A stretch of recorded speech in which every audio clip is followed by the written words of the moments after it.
ब्रह्मा गुरुर्विष्णू गुरुर्देवो महेश्वरः गुरुः साक्षात् परब्रह्म तस्मै श्री गुरवे नमः।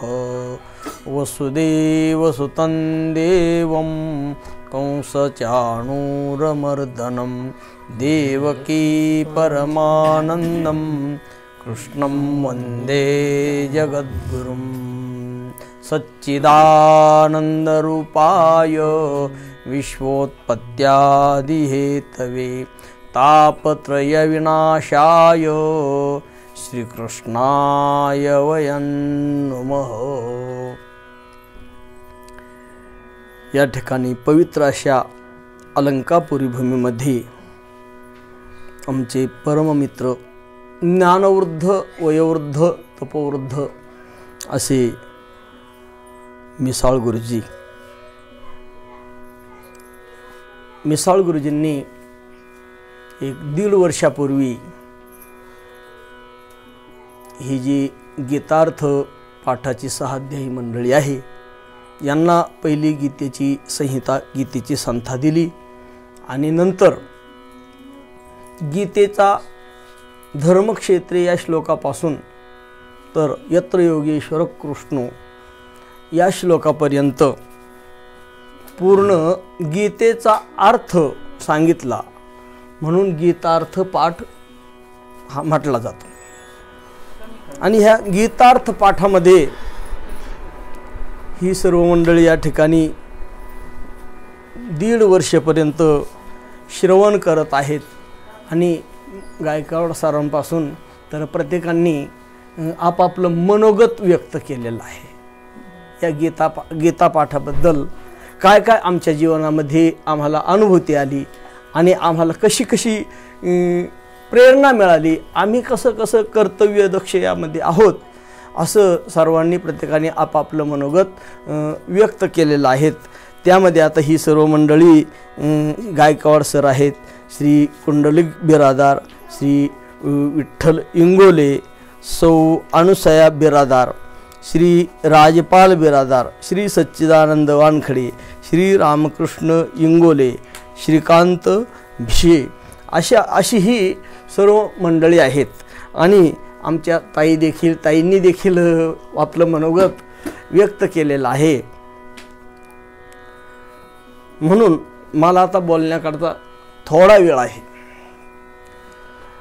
भगवान श्रीकृष्ण परमात्म्याने कुरुक्षेत्रावर अर्जुनाला ही गीता सांगितली। सुमुखे आपण सांगे तो श्री विष्णू श्री गीता हा प्रश्नो अर्जुनेशी, म्हणजे अर्जुनाने प्रश्न विचारले आणि अर्जुनाच्या प्रश्नाचं उत्तर म्हणजे श्रीमद भगवत गीता आहे। म्हणून प्रथम श्लोक आहे धृतराष्ट्राच्या मुखातील। धृतराष्ट्र आणि संजयाचा संवाद। गीतेमध्ये 3 जोड्या आहेत, एक भगवान श्रीकृष्ण परमात्मा अर्जुन, दुसरी धृतराष्ट्र आणि संजय, हे मुख्य 2च जोड्या आहेत। आणि तिसरी जोडी आहे भगवान श्रीकृष्ण परमात्मा आणि ध्वजस्तंभावरी वानरू म्हणजे हनुमंतराय। अशा पद्धतीने पहिला श्लोक आहे धृतराष्ट्र उवाच धर्मक्षेत्री कुरुक्षेत्री समवेतायुत्सवः मामका पांडवाश्चैव किम कुर्वत संजय। धृतराष्ट्र संजयाला विचारतो, हे संजया कुरुक्षेत्रावर धर्मक्षेत्रावर युद्ध करता गेलेले माझे आणि पंडुराजाचे पुत्र पांडव हे काय करते झाले। धृतराष्ट्राच्या अंतःकरणामध्ये संशय निर्माण झाला। प्रथम व्यास मुनी धृतराष्ट्राकडे आले आणि धृतराष्ट्राला सांगितलं, तुम्हाला मी दिव्य दृष्टी देतो, हे राजा तुम्हाला मी दिव्य दृष्टी देतो आणि त्या दिव्य दृष्टीच्या माध्यमातून तुम्ही संपूर्ण युद्ध पाहू शकाल। त्यावेळेला धृतराष्ट्राने सांगितलं, मला दिव्य दृष्टी नका, मला दिव्य दृष्टी असलेला पुरुष माझ्याजवळ बसवा आणि युद्धाच्या ठिकाणी घडणाऱ्या घटना त्याने मला सांगितल्या पाहिजे.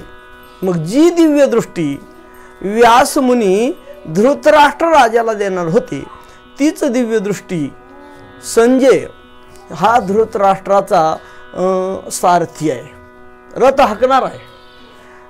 त्या संजय नावाच्या शिष्याला व्यास महाराजांनी दिव्य दृष्टी दिली.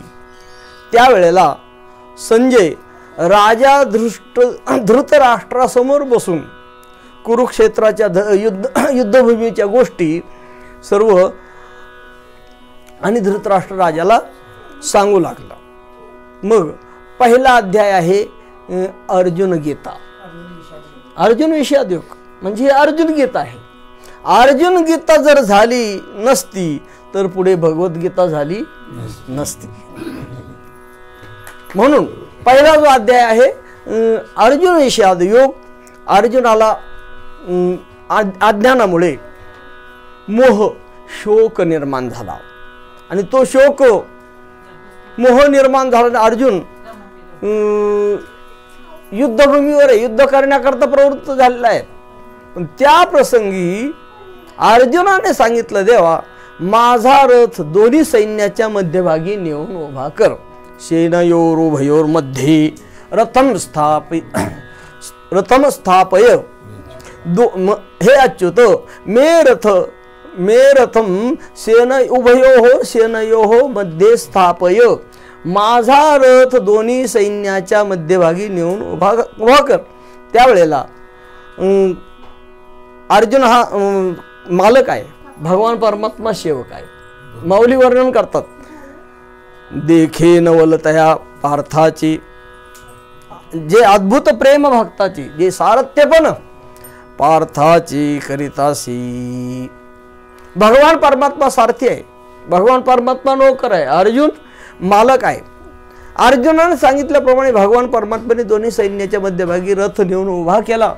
त्यावेळेला प्रथम भीष्माचार्य द्रोणाचार्यांना अर्जुनाने पाहिलं, नंतर आपले कौरव बांधव आप्तवर्गांना पाहिलं आणि अर्जुनाच्या ठिकाणी शोक निर्माण झाला, मोह निर्माण झाला. ज्ञानोबराय वर्णन करतात, एखाद्या घरामध्ये पहिली धर्मपत्नी आहे पण दुसरी स्त्री जर घरामध्ये आली तर पहिलीला ती सहन होत नाही. त्याप्रमाणे अर्जुनाच्या अंतःकरणामध्ये पहिली वीर स्त्री आहे, पण करुणा वृत्ती निर्माण झाली त्यावेळेला वीर वृत्ती अर्जुनाची निघून गेलेली आहे. तुकोबाराय म्हणतात, गेली वीर सरी मग त्यासी बाईल मारी. अशी स्थिती अर्जुनाची झाली. म्हणून अर्जुनाने शोकग्रस्त झालेला अर्जुन, मी आता युद्ध करणार नाही, मी भिक्षा मागेन पण मी युद्ध करणार नाही असं अर्जुन म्हणू लागला.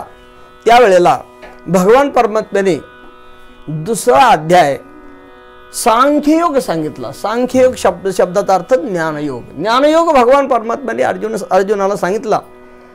पहिला प्रथम साधारण उपदेश केला, नंतर दुसऱ्या अध्यायाच्या 11व्या श्लोकापासून तर 30व्या श्लोकापर्यंत म्हणजे 20 श्लोकामध्ये असाधारण उपदेश केलेला आहे.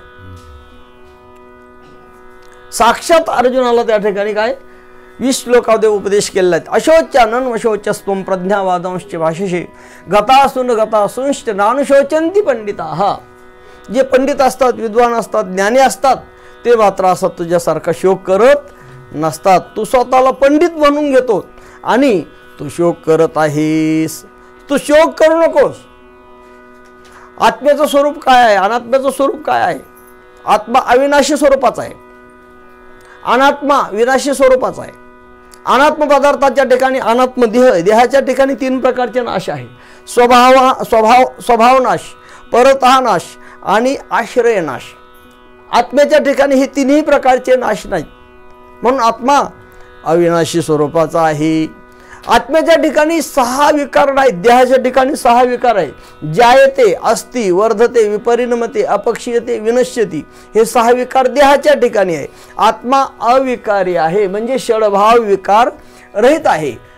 न जायते म्रियते वा कदाचिन्नायं भूत्वा भविता वा न भूयः अजो नित्य शाश्वतोयम पुराणो न हन्यते हन्यमाने शरीरी. असा आत्मा शळभाव विकाररहित आहे असं सांगितलं आणि असा उपदेश 30 श्लोकापर्यंत केला. पुढे पुढे अर्जुनाचं कर्तव्य कर्म, अर्जुना तू क्षत्रिय रक्तामध्ये जन्माला आलेला आहेस म्हणून तुला युद्धरूपी कर्म करणं कर्तव्य आहे.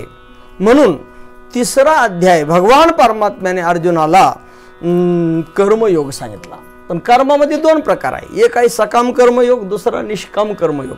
अर्जुनाला जो कर्मयोग सांगितला तो निष्काम कर्मयोग सांगितला 3रा अध्याय. आणि 4थ्या अध्यायामध्ये भगवान परमात्म्याने कर्म हे परमात्म्याला कसं समर्पित करावं, कर्म ब्रह्मार्पण योग म्हणजे 4था अध्याय आहे. ब्रह्मार्पणम ब्रह्महविर ब्रह्माग्नो ब्रह्मणाहुतम ब्रह्मैव तेन गंतव्यम ब्रह्म कर्म समाधिना. कर्म ब्रह्मार्पण, कर्म संन्यास योग 5वा अध्याय. ज्ञानीपुरुषाचा कर्माचा त्याग आपोआप होत असतो. कर्माचा संन्यास कसा होत असतो, कर्म संन्यास योग म्हणजे 5वा अध्याय आहे. 6वा अध्याय अष्टांग योग आहे. यम नियम आसन प्राणायाम प्रत्याहार ध्यान धारणा समाधी असा अष्टांग योग 6व्या अध्यायात सांगितलेला आहे. 7व्या अध्यायामध्ये ज्ञान विज्ञान योग सांगितला. 8व्या अध्यायामध्ये अक्षर ब्रह्म योग सांगितला. अर्जुनाचे 7 प्रश्न, 7 प्रश्नाचं उत्तर म्हणजे 8वा अध्याय. अक्षर ब्रह्म योग. किं तद् ब्रह्म किमध्यात्मं किं कर्म पुरुषोत्तम अधिभूतं च किं प्रोक्तम देवं किमुच्यते अधियज्ञ कथं कोत्र देहेस्मिन् मधुसूदन प्रयाण काले च कथं नेयेषु नियतात्मभिः.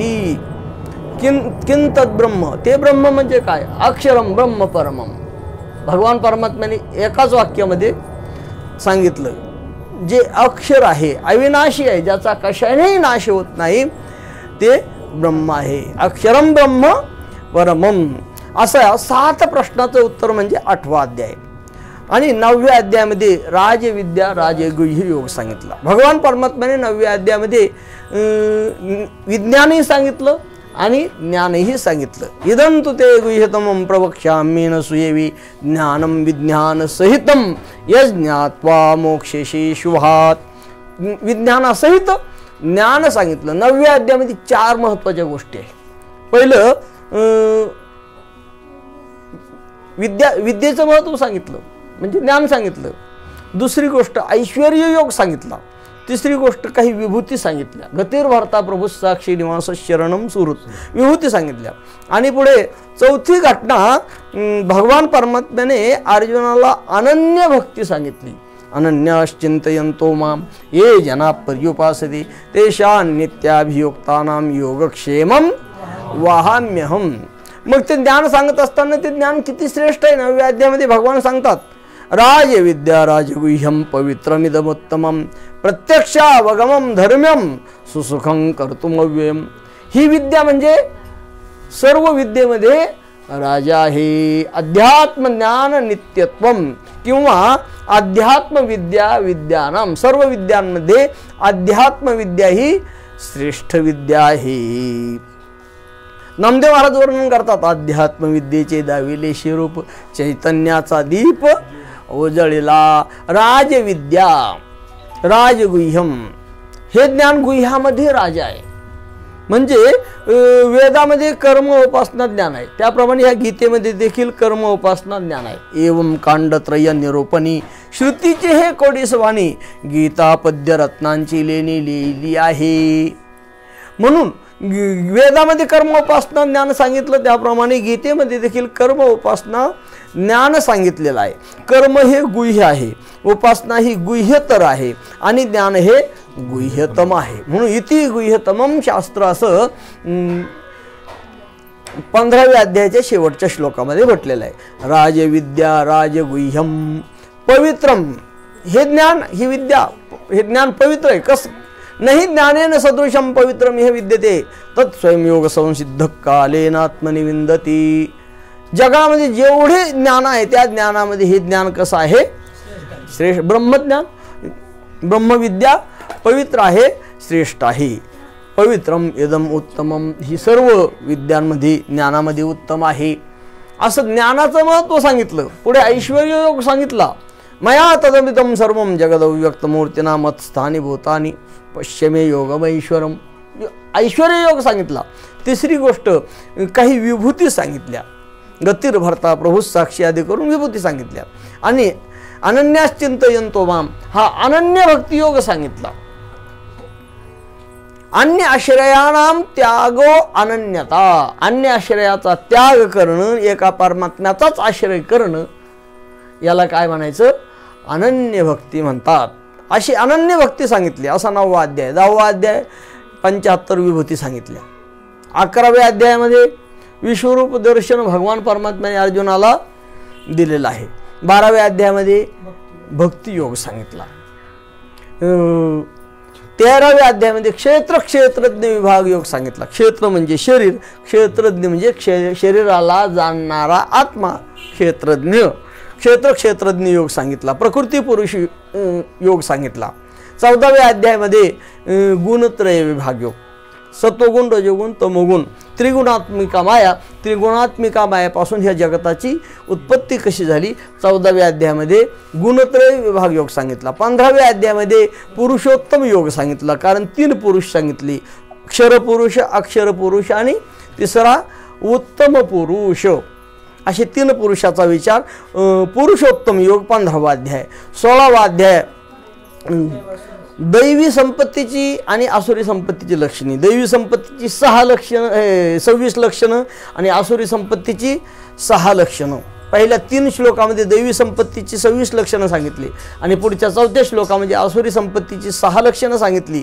आणि एकंदर आसुरी संपत्ती सांगून 16वा अध्याय संपवला. आणि भगवान म्हणतात, अर्जुना तू काय कर, काम, क्रोध आणि लोभ ह्या तिन्हींचा काय कर, हे आसुरी संपत्तीची दुर्गुण आहेत, ह्या दुर्गुणांचा तू त्याग कर.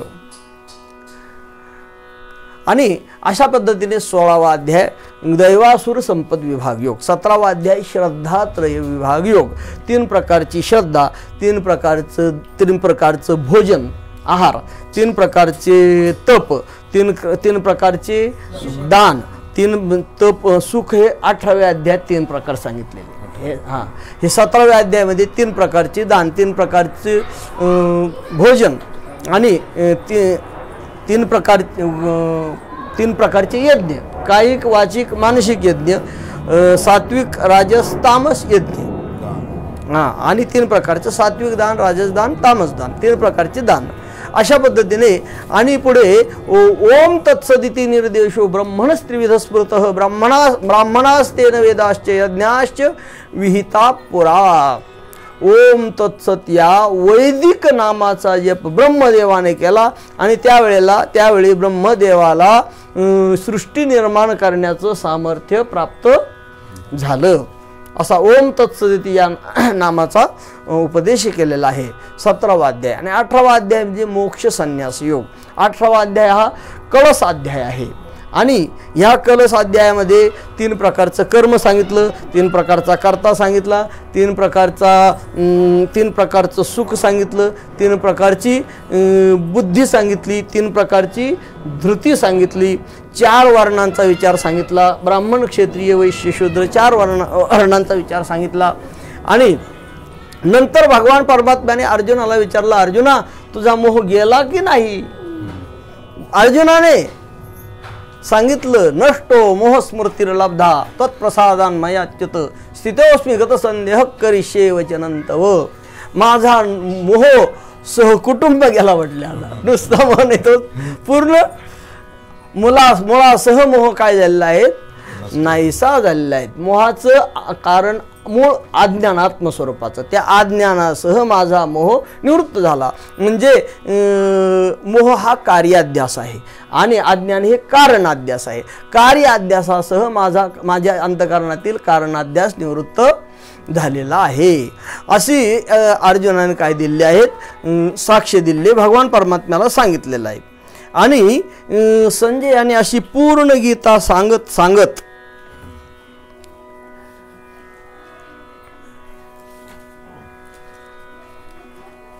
आता एक श्लोक भगवान श्रीकृष्ण संजयाच्या मुखातले श्लोक आहे नाही.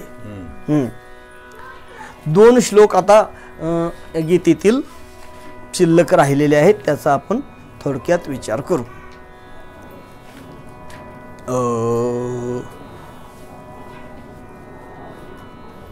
सूर आहे ना खाली झाला, मला तो थोडस वाढवावं रे त्याला. इकडे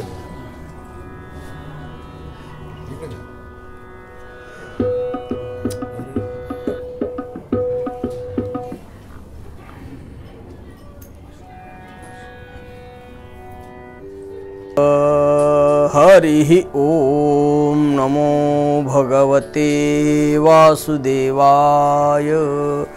तच्च संस्मृत्य संस्मृत्य रूपमत्यद्भुतं हरिः विस्मयो मे महान् राजन् हृष्यामि च पुनः पुनः तच्च संस्मृत्य संस्मृत्य रूपमत्यद्भुतं हरेः विस्मयो मे महान् राजन् हृष्यामि च पुनः पुनः. या ठिकाणी संजय राजा धृतराष्ट्राला सांगतो. धृतराष्ट्र राजाने पहिल्या श्लोकामध्ये प्रश्न विचारलेला आहे. धर्मक्षेत्रे कुरुक्षेत्रे समवेता युत्सवः मामका पांडवाश्चैव किम कुर्वत संजय. त्या प्रश्नाचं पूर्ण उत्तर आता ह्या 77 आणि पुढच्या 78 श्लोकामध्ये पूर्णपणे उत्तर देणार आहे. संजय स्वतःच्या भाग्याचं वर्णन ह्या श्लोकामध्ये करतो. सहजे ब्रह्मरसाचे पारणे केले अर्जुना लागे नारायणे की तेची अवसरी पाहुणे पातलो आम्ही. संजय म्हणतो हे जे ज्ञानामृताचं भोजन भगवान परमात्म्याने अर्जुनाकरता केलं होतं, पण सहजच आम्ही या ठिकाणी पाहुणे प्राप्त झालो, म्हणून मी भाग्यवान पाहुणा आहे. संजय म्हणतो मी भाग्यवान पाहुणा आहे. दोन पाहुणे, एक भाग्यवान पाहुणा आणि दुसरा अभागी पाहुणा. यमाचा पाहुणा प्राणी हो, हा अभागी पाहुणा आहे. म्हणून संजय म्हणतो मी भाग्यवान पाहुणा आहे. आणि संजयाला जे ज्ञान अर्जुनाला प्राप्त झालं ते ज्ञान संजयाला प्राप्त झालेलं आहे. आणि धृतराष्ट्राला काहीच उपयोग झाला नाही का? धृतराष्ट्राला देखील त्या धृतराष्ट्राचा अंतकाळ गोड झाला. हे ह्या गीतेचं काय आहे? फल आहे. तच्च संस्मृत्य संस्मृत्य रूपमत्यद्भुतं हरेः विस्मयो मे महान् राजन् हृष्यामि च पुनः पुनः. संजय म्हणतो हे राजा, हरेः तत् अति अद्भुतं रूपं च संस्मृत्य संस्मृत्य. हे राजा, त्या हरीचं अत्यंत अद्भुत रूप आणि त्या रूपाचं मला काय होत आहे? रूप मी पाहिलं, पण आता त्याचं मला पुन्हा पुन्हा स्मरण होतं. पुन्हा पुन्हा त्याचं स्मरण करून मे महान विस्मय च पुनः पुनः हृष्यामी. माझ्या अंतःकरणामध्ये मोठा विस्मय वाटत आहे, म्हणजे मला आश्चर्य वाटत आहे. आणि वारंवार मी पुलकित होत आहे, हर्षित होत आहे, आनंदित होत आहे. जगद्गुरु तुकोबाराय वर्णन करतात की